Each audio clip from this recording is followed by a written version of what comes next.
Alhamdulillahi Rabbil Alamin wa bihi nasta'in ala umuri dunya wa din. Wa sallallahu ala sayyidina Muhammadin nabiyil ummi wa ala alihi wa sahbihi ajma'in, amma ba'du. Qala Rasulullah sallallahu alaihi wa alihi wa sahbihi wa sallam, al-hadith at-tasi' al-ashar.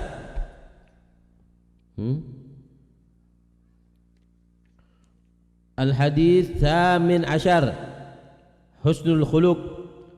Qala Rasulullah sallallahu alaihi wa alihi wa sahbihi wa sallam, khiyarukum ahasinukum akhlaqan. Rawahu Bukhari wa Muslim. Rasulullah sallallahu alaihi wa alihi wa sahbihi wa sallam bersabda, khiyarukum, sebaik-baik kalian, ay min khiyarikum, paling baik di antara kalian, ahasinukum akhlaqan, paling bagusnya akhlak. Rasulullah SAW bersabda, yang paling istimewa di antara kalian di hadapan Allah dan di hadapan Rasulullah SAW adalah yang paling bagus akhlaknya.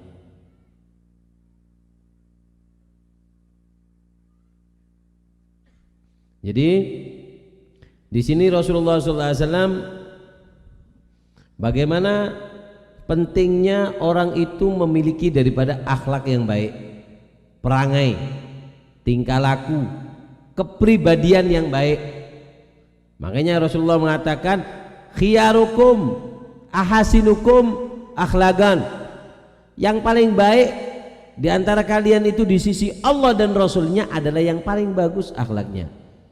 Dan Nabi diutus oleh Allah Subhanahu wa taala liutammima makarimal akhlak, untuk menyempurnakan daripada akhlak manusia. Jadi orang yang paling baik itu adalah orang yang akhlaknya bagus. Tidak mungkin ada akhlak yang bagus melainkan daripada bersumber daripada Nabi SAW.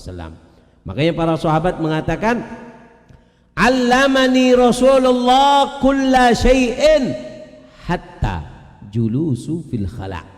Rasulullah mengajarkan kepada kami semua sesuatu. Semua sesuatu diajarkan oleh Rasulullah kepada kita. Karena Rasulullah itu punya visi dan misi.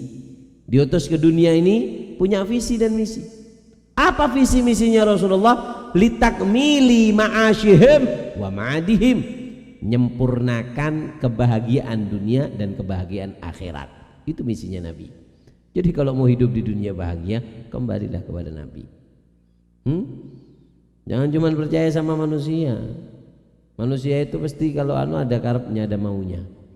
Tapi kalau Rasulullah murni membuat manusia bahagia di dunia, bahagia di akhirat. Jadi Rasulullah itu diutus bukan cuma ngurusin neraka, ahli kubur, tidak. Bahkan yang tidak dipahami oleh dokter, Rasulullah paham. Beliau adalah tabib dunia akhirat, dokternya kita dunia akhirat. Urusan dunia pengen baik, nyambung sama Nabi. Semua orang yang terputus dari Nabi nggak ada kebaikannya. La ilaha illallah Muhammad Rasulullah sallallahu alaihi wasallam. Naam, dikatakan Rasulullah sallallahu alaihi wasallam diutus untuk menyempurnakan urusan kebahagiaan dunia supaya dunia bahagia. Gimana caranya? Ikut Nabi. Bahkan jual beli, pernikahan, apapun itu, pribadian, tata cara bicara, sampai jongkok di kamar mandi itu Nabi ngajari. Bayangkan, jongkok di kamar mandi, mau buang kotoran, itu Nabi ajarkan caranya jongkok. Supaya apa? Supaya air kencing itu keluar dengan sempurna, nggak menimbulkan penyakit. Supaya kotoran itu mudah keluar, diajarkan. Urusan sampai hal kotoran Nabi ngajarkan. Lalu bagaimana dengan urusan yang mulia, bahagia di dunia dan di akhirat? Oleh karena itu, akhlak ini sangat penting ya. Akhlak ini sangat penting. Nah, akhlak ini Apakah asli ciptaan Allah orang baik itu asli dari lahir? Apakah usaha? Ya kan? Orang lahir itu orangnya akhlaknya bagus, baik, itu asli bawaan lahir dari pabrik atau usahanya orang itu sehingga dia jadi baik? Di sini ulama berbeda pendapat. Ada yang mengatakan bahwasanya sifat baik itu, akhlak yang baik itu sudah ada dalam diri manusia. Tugas kita memupuk dan menguatkan, itu tugas kita. Jadi manusia ini, setiap kita ini punya sifat jelek dan punya sifat bagus. Dikatakan oleh Al-Habib Ahmad bin Umar bin Sumit, beliau mengatakan al-khair wasyar madriyun fil insan. Sifat baik dan sifat jelek itu tertanam di dalam diri manusia. Setiap kita ada kesempatan untuk jadi orang baik. Dan jangan lupa, setiap kita juga ada bibit kejelekan. Jadi di dalam hati kita ini ada dua bibit. Bibit yang membuat kita jadi orang mulia, orang baik, akhlaknya baik. Di hati kita juga ada bibit yang buat kita jadi orang nakal, jadi orang jelek, jadi orang hina. Ini ada. Al khair wa syar madriyun fil insan. Kejelekan, sifat jelek dan sifat baik itu tertanam di dalam diri manusia. Tinggal kita bagaimana caranya menumbuhkan. Sifat baik ini akan tumbuh kalau kita sering duduk dengan orang yang baik. Kenapa sih mayoritas anak yang menyantri itu kok baik-baik? Karena dia duduknya dengan orang yang baik, yang dia dengar hal yang baik, yang dia bicarakan hal yang baik, yang dia lihat hal yang baik, yang dia kerjakan hal yang baik, sehingga bibit kebaikan itu disiram. Ngelihat orang soleh disiram, dengarkan yang baik disiram, berbicara yang baik ya, sehingga tumbuhlah pohon pohon kebaikan dan berbuah daripada akhlak yang mulia. Ada kalanya di dalam diri kita juga ada. Loh, ini kan anaknya orang soleh, ini kan anaknya orang punya ilmu, kok bisa gitu, kok bisa nakal? Kenapa? Berarti pendidikannya, bibit kejelekannya sering disiram, sering duduk sama orang jelek, sering duduk sama orang nakal, sering duduk sama orang yang gak baik, sehingga bibit ini setiap duduk dengan orang baik kesiram, berbicara dengan orang jelek kesiram, duduk dengan orang yang jelek nambah besar, tumbuhlah itu pohon kejelekan, berbuah kemaksiatan, berbuah kehinaan. Jadi kebaikan akhlak kita juga diberikan oleh Allah ketentuan untuk memilih. Mau jadi orang baik, duduk sama orang baik. Paham ya? Mau jadi orang jelek, duduk sama orang jelek. Paham ya? Kita ini sedang kuliah, dosennya Allah yang ngirim, dosennya Nabi Muhammad, kitabnya Al-Quran. Nah, siapa yang mengikuti anjuran kitab yang diterangkan oleh dosen tersebut, jadilah dia orang yang mulia. Paham ya? Jadi nggak ada kalau orang mengatakan bahwa saya ini memang nakal bawaan lahir, pret. Tahu pret? Lihat dulu, nggak ada. Kita dikasih pilihan, wa ja'alnahu najdain. Paham nah? Wa hadainahu. Makanya manusia itu diberikan oleh Allah pilihan. Ayo kamu mau kemana? Di antara, kata Habib Ali Al-Habsyi, aku baca kitab-kitabnya orang soleh, hampir semua daripada isi kitab mereka yang mereka takuti cuma satu, duduk dengan orang yang jelek. Itu aja. Semua kitab para salaf yang aku baca, poin utamanya diantaranya adalah supaya jangan sampai duduk dengan orang yang jelek. Paham? Kenapa? Dikatakan bahasanya at-tiba yasrukut tiba. Sifat itu saling tarik menarik. Paham ya? Allahumma shalli Ahmad. Kalau kita duduk sama orang baik, Kita ini saling tarik menarik sifat. Saya sama sampean sekarang ini kita saling tarik menarik. Mana yang kuat dia akan niru. Sampean duduk sama orang yang suka gitaran, genjreng genjreng genjreng genjreng genjreng, amin tak bisa ya, genjreng genjreng. Lama-lama sampean pengen beli gitar. Kenapa? Sampean kalah. Duduk sama pencuri, walaupun sampean nggak berani nyuri, ada keinginan untuk menyuri. Makanya Rasulullah mengingatkan, almar'u ala dini khalilihi. Kita ini tergadaikan oleh agama teman kita. Teman kita baik, kita akan jadi baik. Teman kita jelek, kita akan jadi jelek. Paham ya?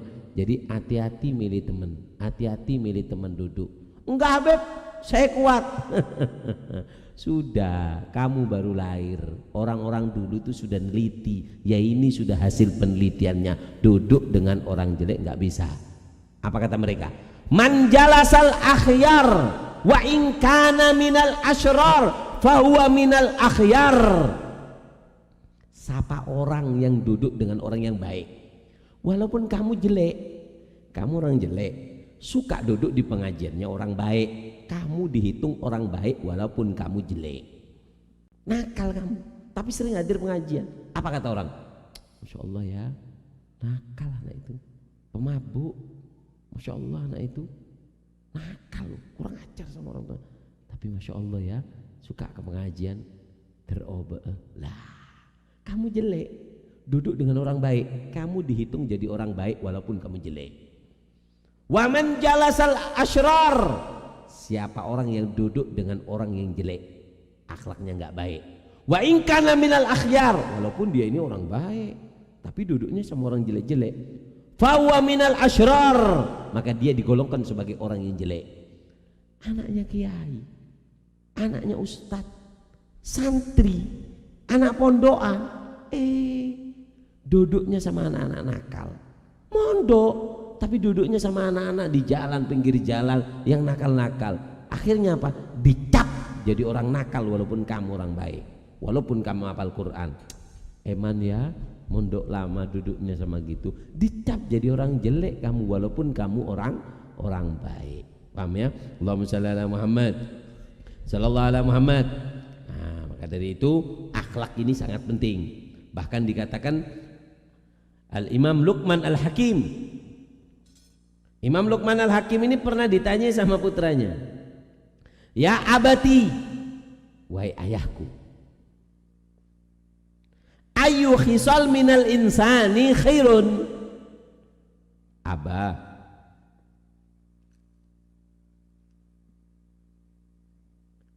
apa sih perkara yang baik buat manusia? Anak ini tanya sama orang tuanya, manusia itu yang baik harus punya apa? Apa yang harus kita miliki supaya kita jadi orang baik ini apa? Apa kata Luqman Al-Hakim? Ad-din, harus punya agama. Manusia yang baik itu adalah manusia yang beragama, punya agama. Nah, apa agama ini apa? Allahumma shalli ala Muhammad. Agama itu ada dua arti. Kalau kita lihat, kita pandang dari segi bahasa, agama itu adalah ketaatan. Ketaatan, taat, ibadah, sholat, puasa, itu namanya agama menurut bahasa. Makanya di doa habis Yasin, doanya Imam Haddad apa? Allahumma inna nastahfiduka wa nastaudiuka adyanana. Apa adyan? Ya Allah, aku titip tolong jagakan adyan, din. Apa agama-agama? Bukan. Itu diartikan secara lugha. Allahumma inna nastahfiduka wa nastaudiuka adyanana. Kadang ada orang yang enggak paham doanya Imam Haddad dirubah. Allahumma inna nastaghfiruka wa nastaudiuka dinana, diganti din, agamaku. Padahal adyan itu bukan agama-agama, tapi diambil dari bahasa. Agama dilihat dari sudut bahasa artinya itu sholat, ibadah, puasa, sodako, kebaikan itu namanya agama menurut arti bahasanya. Sehingga dalam doa Yasin ini, Allahumma inna nastaghfiruka wa nastaudiuka adyanana ay ta'atana wa ibadatana. Ibadah kami, ketaatan kami titip ya Allah, jaga, seperti itu.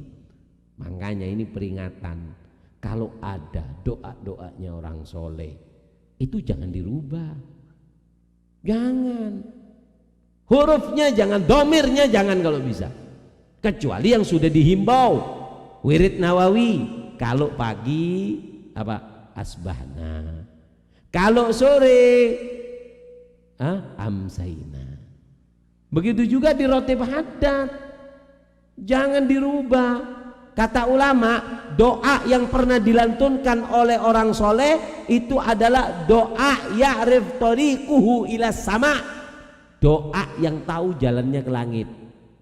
Asal jangan dirubah-rubah. Domirnya nggak usah dirubah-rubah. Imamul Haddad yang Al-Fagir pernah dengar itu, beliau ini ngarang diwan, ada sebagian apa namanya yang nggak cocok dengan nahu, nggak cocok dengan nahu.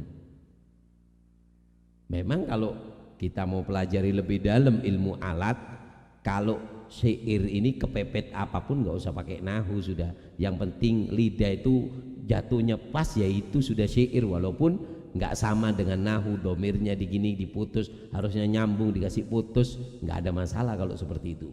Imam Haddad pernah ditanya, Habib, sebagian qasidah ini nggak cocok dengan kaidah ilmu alat.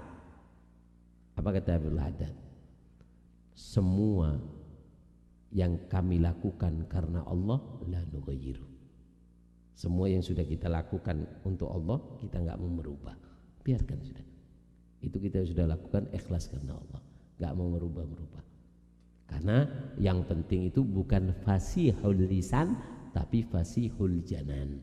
Yang penting berdoa itu bukan pinternya apa namanya menggoreng kalimat, tapi bersihnya hati menentukan daripada apa yang diterima oleh Allah Subhanahu wa taala. La yanalu luhumuha wala dima'uha walakin yanalut taqwa minkum. Ibadah kita sama Allah itu yang dilihat bukan besarnya, bukan rapinya, tapi niat dan apa yang ada di dalam diri kita waktu kita beribadah kepada Allah Subhanahu wa taala. Naam, agama. Imam Luqman Al-Hakim ketika ditanya oleh putranya, apa yang paling baik untuk manusia? Dikatakan ad-din, harus punya agama. Apa agama? Agama itu arti bahasanya. Sampai supaya paham. Bahasanya gini, Habib istilah. Apa Habib? Habib itu adalah kalimat yang digunakan untuk sebutan orang yang nasabnya itu nyambung kepada Nabi. Kiai, kiai itu sebutan untuk orang yang punya ilmu sambung atau punya pesantren, ilmunya itu nyambung dengan Nabi. Lora, Gus, itu sebutan untuk putranya kiai. Nah, begitu juga agama. Dari segi bahasa, artinya bahasa itu adalah ibadah dan ketaatan, itu namanya agama.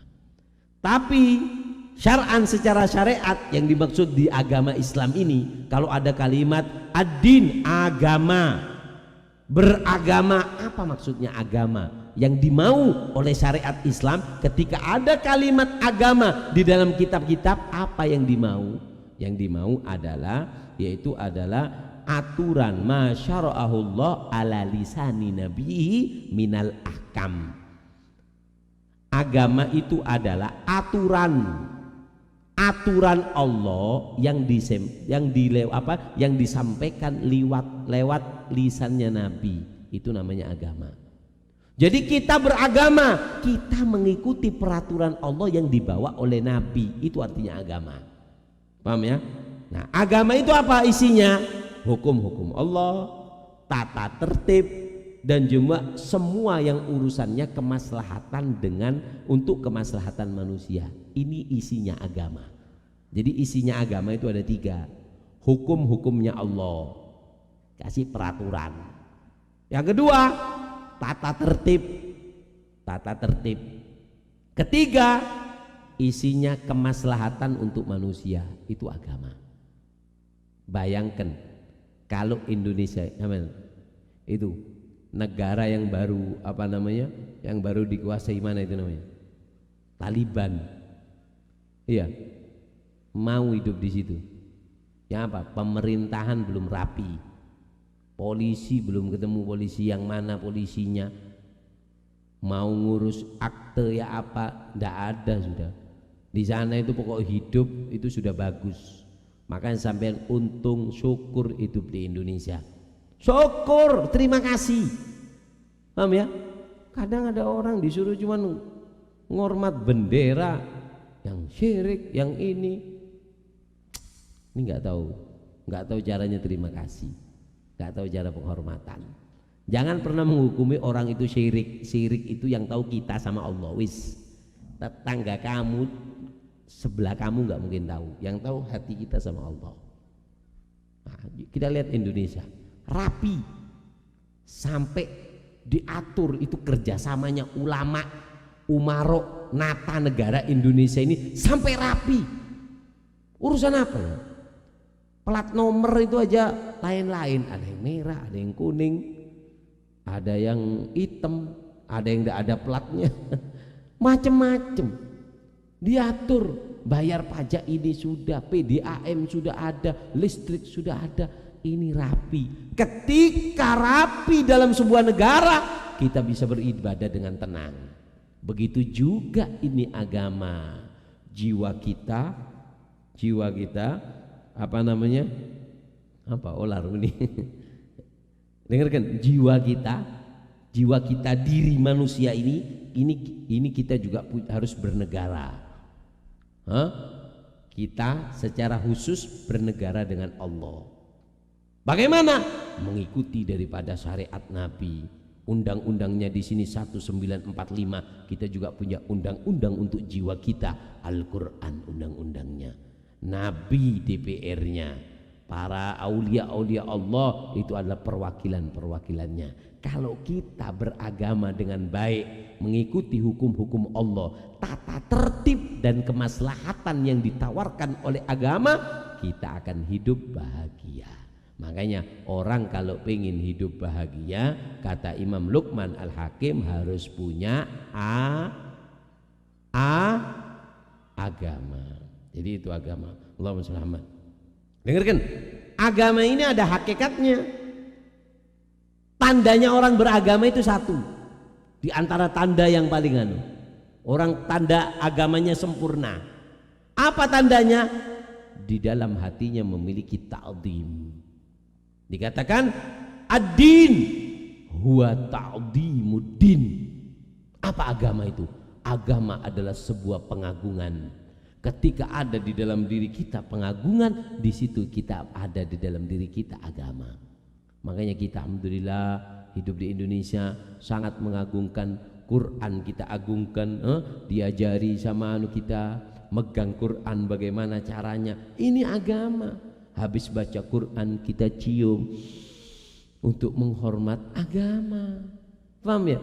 Ini agama pengagungan. Kalau hilang pengagungan, hilanglah agama dari hati kita. Tandanya, kadarnya, besar dan rendahnya agama yang ada di dalam diri kita atas kadar takdim pengagungan kita terhadap agama. Allahumma shalli Muhammad. Makanya kita lihat ya, orang-orang Madura itu kental agamanya. Kenapa? Karena takdimnya kuat. Kalau ada kiai berdiri, nyambut, nunduk, sampai dari kentalnya apa? Di rumahnya mereka itu pasti ada musola. Langgar kalau kata orang Madura. Saya pernah tanya itu ke orang Madura. Kenapa sih sampean orang Madura kok setiap di depan rumahnya itu dikasih apa langgar? Kalau dikasih tempat sholat kayak musola kecil. Kata mereka, Habib, kami orang Madura tidak dikatakan kaya kecuali di depan rumahnya ada musola. Walaupun rumahnya jelek, tapi kalau ada musola di depannya, di situ dikatakan rumah yang kaya. Kenapa? Di situ untuk ibadah, di situ untuk nerima tamu. Masya Allah. Paham ya? Jadi intinya agama itu adalah pengagungan. Semakin kuat pengagungan kita kepada Allah, maka semakin kental daripada agama kita. Allahumma shalli ala Muhammad, sallallahu alaihi Muhammad. Nah, ini kata anaknya, Abah, apa sih yang harus dimiliki oleh manusia yang bagus? Agama. Kalau dua, kata apa namanya? Kata putranya Luqman, kalau harus dua, agama, apalagi seumpama dua. Kalau satu kan agama, seumpama dua apa? Kalau dua, kata abahnya adalah almal, harta. Jadi setelah beragama yang penting itu adalah punya harta. Ojo melarat, melarat itu gak enak. Gini kan? Sampean mengeluarkan kata-kata bijak, wong gak paham. Kon lek sugih, makai kepentut, wong paham. Masya Allah, entute ayu munine jadi. Kenapa punya uang? Harta ini nggak ada masalah. Orang mukmin punya harta nggak ada masalah. Tapi jangan sampai masuk ke sini. Allahumma ja'al dunya fi yadi. Jadi kan dunia itu cuma di tangan. Artinya ya biasa, keluar masuk, keluar masuk, keluar masuk, seperti itu. Jangan sampai ke sini. Hilang ini, kehilangan ini, bingung. Ya kalau manusia, kita bersifat manusia, kehilangan sesuatu dikit, ya biasa, pelan-pelan. Ya jangan berlebihan. Kehilangan terus katanya Habib, dunia itu apa? Kehilangan sepeda motor ngakak. Apa? Apa? Sepedaku hilang. Ya gak waras kon. Paham ya? Allahumma shalli ala Muhammad. Habib Ali Habsyi beliau pernah mengatakan, al-mal idza ma balagha sahibahu rutbatal kamal fahuwa wabal. Kata Habib Ali Habsyi, harta jika tidak menyampaikan seseorang yang memilikinya ke derajat yang tinggi, itu bukan harta, tapi itu adalah apa namanya, derita. Harta kalau tidak menyampaikan pemiliknya kepada derajat yang tinggi, itu bukan harta tapi derita, musibah. Kamu akan terkena, selalu mendapatkan bahaya, kesumpekan. Kenapa? Oh sudah punya fasilitas kok nggak bisa nyampe ke derajat yang tinggi. Apa? Karena tujuannya harta, hidup di dunia, harta itu tujuannya dua, kata Habib Umar. Harta itu tujuannya dua. Satu, untuk menjaga kehormatan. Orang kalau punya harta bisa terhormat. Jaga kehormatan keluarga, kehormatan anak, kehormatan istri, itu tujuannya harta. Yang kedua, untuk bekal akhirat. Ini tujuannya harta. Tapi kalau harta sudah nggak bawa ke derajat yang tinggi, sudah bukan untuk jaga kehormatan, bukan untuk sanggup akhirat, ini bukan harta, musibah. Gara-gara kerja nggak sholat Jumat, gara-gara nanem ketinggalan sholat, ini bukan harta. Paham ya? Harta itu sesuatu yang diberikan oleh Allah untuk menjaga diri kita, kemuliaan kita di dunia, dan juga apa namanya, sanggup kita nanti di akhirat. Allahumma shalli ala Muhammad.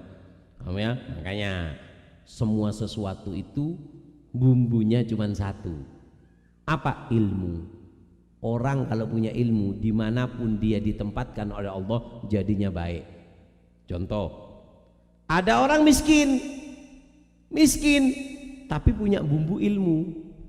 Miskin ditambah dengan ilmu, jadinya qanaah, nerima apa adanya.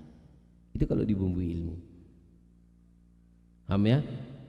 Miskin dibumbui ilmu, jadinya qanaah, nerima. Hati-hati ya. Saya sering mengatakan, orang yang tidak pernah bahagia hidupnya adalah orang yang suka meneliti harta tetangga. Ini orang selalu hidupnya sedih, gak mungkin bahagia. Kenapa? Dia gak melihat sini, ngelihat ke sana terus. Itu beli ini, itu beli ini, itu beli ini, itu beli ini. Dia gak akan bahagia. Orang yang gak bahagia, orang yang selalu melirik hartanya tetangga. Jadi miskin dibumbui sama ilmu, jadinya adalah apa? Yang namanya qanaah, menerima adanya. Dan qanaah malun la yanfad, harta yang tidak pernah habis. Itu orang yang qanaah. Ada kalanya kaya ditambah dengan ilmu. Kaya ditambah ilmu melahirkan sebuah keajaiban. Miskin dicampur ilmu jadinya qanaah. Kaya dicampur dengan ilmu jadinya keajaiban. Kaya ilmu, hal yang menakjubkan yang akan dihasilkan setiap saat. Kita lihat Nabi Sulaiman, kaya, punya ilmu. Wah, ajaib, aneh bin ajaib. Kalau kaya dicampur sama ilmu akan menimbulkan sebuah keajaiban di dalam hidupnya. Soge sing duwe ilmu. Sampean melarat gak duwe ilmu. Ya mengge-mengge kok uripmu. Paham ya? Yang ketiga, miskin dicampur ilmu, qanaah. Kaya dicampur ilmu jadinya keajaiban. Merdeka, bebas, merdeka ditambah dengan ilmu, maka apa? Bahagia. Orang merdeka tapi punya ilmu, wah hidupnya selalu bahagia. Kalau pengen bahagia, kita harus merdekakan diri kita. Alhamdulillah kita tinggal di negara yang merdeka, punya ilmu, bahagia kita. Senang. Kita lihat saudara-saudara kita yang masih perang, masih apa, gak enak. Mau mikir nyari ilmu, bisa sholat itu sudah bagus mereka. Terus pemimpin punya ilmu, apa jadinya? Adil. Pemimpin punya ilmu, wah istimewa ini. Allahumma shalli ala Muhammad. Dulu ada seorang raja di kota Tarim, Abdullah bin Rashid Al-Gahdani. Ini raja alim, hafal kitab. Kalau bahasa sekarang, kiai jadi raja, orang alim jadi raja, jadinya adil. Dari adilnya sampai dia mengatakan bahwasannya apa? Aku membanggakan kotaku, kota Tarim dengan 3 hal. 3 yang aku banggakan dengan daerahku. 1, gak ada perkara yang haram. Hal yang haram gak ada di daerahku. Yang kedua, la yujad sarik, gak ada pencuri. Pencuri gak ada. Yang ketiga, la yujad muhtaj, nggak ada orang minta-minta. 3 ini yang dibanggakan Sultan Abdullah bin Rashid. 3 ini dibanggakan. Apa? Nggak ada yang haram. Perkara yang haram di desanya itu nggak ada. Yang kedua, nggak ada pencuri. Ketiga, nggak ada orang yang minta-minta. Kenapa? Pemimpin dicampuri dengan ilmu, jadinya adalah adil. Nah, agama, kita beragama, sudah punya agama, dicampuri ilmu, beragama tapi punya ilmu, jadinya apa? Istiqomah. Kadang kita bagaimana Habib caranya istiqomah? Ini dijawab, caranya istiqomah adalah harus punya ilmu. Kita beragama saja nggak cukup, kalau ingin sempurna isi dengan ilmu maka akan istiqomah. La ilaha illallah. Kemudian tanya lagi putranya Luqman Al-Hakim ini, kalau 3 Bang, kalau 1 agama, kalau 2 harus punya harta. Yang baik untuk manusia itu yang pertama agama, kalau memang harus 2 harta, kalau memang harus 3 Apa? Al-haya, rasa malu. Rasa malu. Karena orang dikatakan al-jamal bila haya, kawarda bila itir. Kecantikan atau ketampanan yang tidak diiringi dengan rasa malu itu seperti bunga mawar yang tanpa bau. Bunga mawar tapi nggak bau, itu ibarat orang yang cantik atau yang tampan tapi nggak ada rasa malu dalam dirinya. Itu bunga mawar. Tak tahu bunga cok mancok ya. Allahumma shalli ala Muhammad. Makanya juga dikatakan oleh Nabi Sulaiman, al-haya nidhamul iman. Rasa malu itu adalah ikatannya iman. Ini tasbih ini ya. Tasbih ini. Iman kita ini kayak tasbih ini, bijinya tasbih ini. 99. Kenapa ini rapi tasbih? Kenapa ini manis tasbih? Karena ada talinya. Kalau talinya putus, walaupun warnanya bagus, dia akan tercecer ini biji tasbih. Begitu juga iman kita. Iman kita ini bagaikan butiran-butiran tasbih yang diikat oleh rasa malu. Iman kita, rasa malu itu mengikat iman kita. Akan indah iman kita jika diikat oleh rasa malu. Idza dhahabal haya, jika hilang rasa malunya, maka dhahabal iman kullu, maka imannya habis. Orang kalau sudah nggak punya rasa malu, nggak ada iman sudah, nggak ada iman. Sampai Hudzaifah bin Yaman mengatakan banyak, la khair fi man la yastahyi minan nas. Enggak ada baiknya orang kalau enggak punya rasa malu sama manusia. Sama orang enggak malu. Nah, ini sudah akhir. Ada orang enggak malu sama Allah, tapi masih malu sama manusia, lumayan. Tapi kalau sudah orang enggak malu melakukan sesuatu kejelekan di depan manusia, sudah nggak ada kebaikan sama sekali orang itu. Jadi rasa malu ini penting, nomor 3. Agama, harta, rasa malu.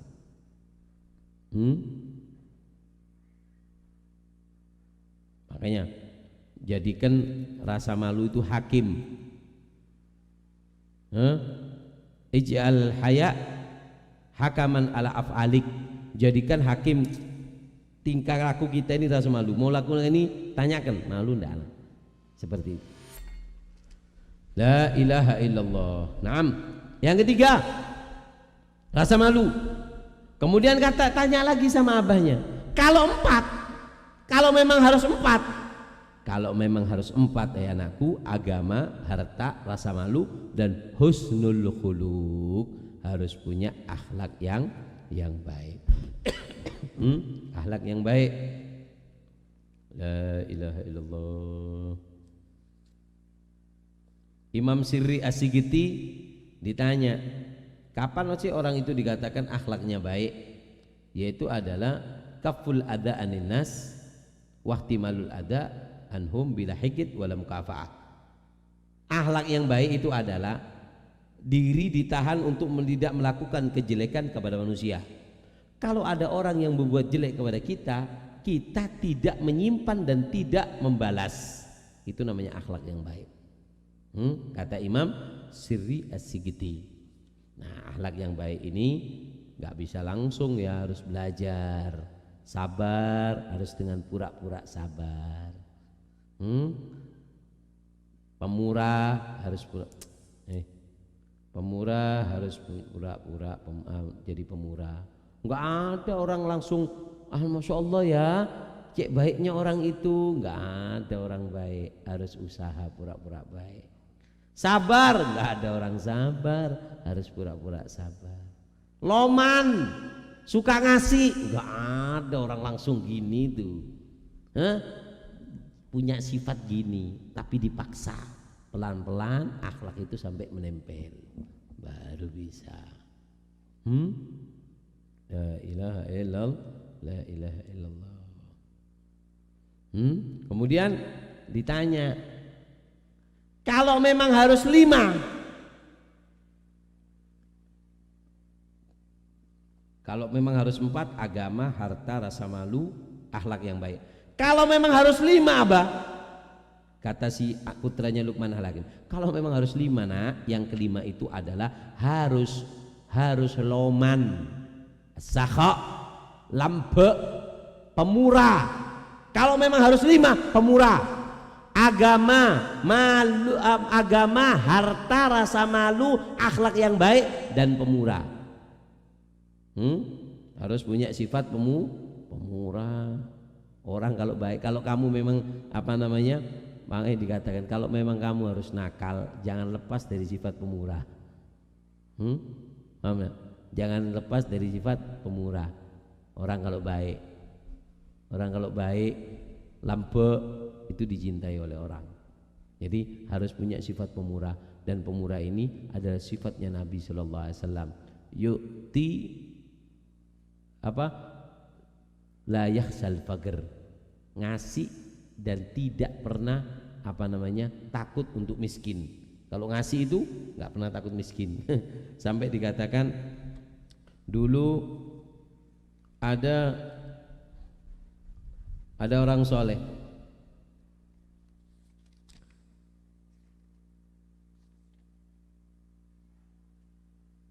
siapa namanya itu lupa.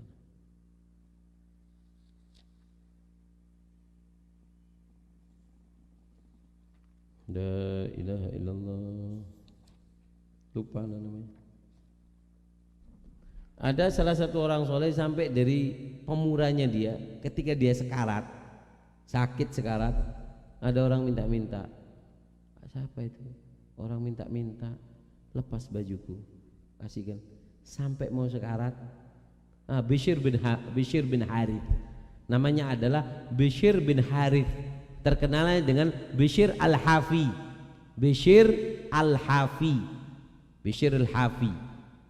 Ini ketika beliau mau meninggal dunia, sampai baju yang beliau pakai dikasihkan ke orang miskin, baru beliau meninggal. Sampai dulu ada seorang wanita, ini sifat pemurah yang sangat istimewa. Ada seorang, dia ini makan roti ini.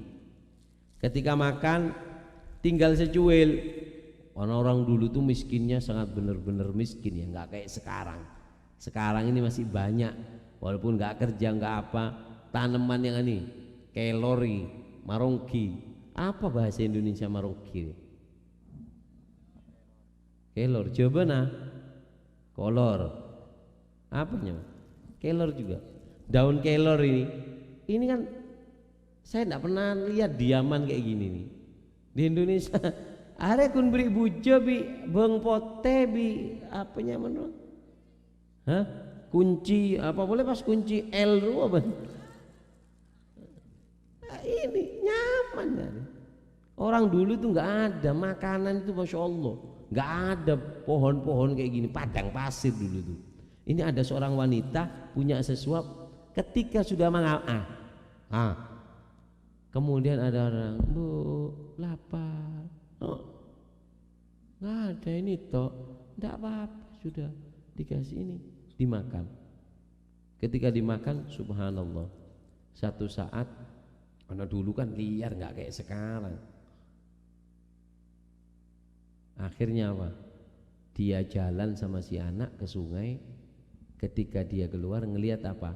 Anaknya dibawa sama serigala. Digigit sininya sama serigala, yang kecil itu dibawa lari sama serigala. Subhanallah, turun dari langit malaikat, dipegang itu serigala, diambil, dilempar itu serigala sama malaikat, diantarkan berupa orang laki, dikasihkan, ini bu anak kamu. Terima kasih ya Allah, terima kasih. Apa katanya? Kata si malaikat, lukmah bilukmah, satu suap balasannya ya satu suap. Tadi kan kamu mau nyuap roti, kamu kasih ke orang. Begitu juga anakmu ketika mau dimakan oleh serigala, aku diperintahkan oleh Allah untuk menolong anakmu karena kamu telah bersedekah satu suap. Ini orangnya, bahkan para sahabat itu dari dari baiknya, pemurahnya, sampai masuk ke derajat yang namanya al-ithar. Apa ithar? Ithar itu adalah lebih mementingkan orang lain daripada dirinya sendiri. Sahabat itu dari baiknya Sampai seperti itu. Kemudian Imam Luqman Al-Hakim ditanya lagi sama putranya, kalau harus 6 abah? Kata ayahnya, nak, 5 itu aja. Siapa orang yang punya 5 itu, punya agama, punya harta, nak, punya rasa malu, punya akhlak yang baik, kemudian dia pemurah, lambe, pemurah, maka apa? Allah berikan kepada dia 4 kemuliaan. 1, tagi, dia itu orang yang bertakwa. 2, nagi, bersih hatinya orang itu. 3, wali, dia itu wali Allah. 4, wa minasyaitan bari, dia akan diselamatkan dari setan. Orang kalau punya 5 ini, agama, harta, rasa malu, akhlak, dan juga apa yang terakhir tadi? Loman, maka apa? Allah berikan 4. Orang itu berarti cirinya orang takwa, hatinya bersih. Yang ketiga waliullah, dan yang keempat dijauhkan dari setan. Mudah-mudahan barakah, mudah-mudahan manfaat insyaallah. Amin Allahumma amin. Al-Fatihah.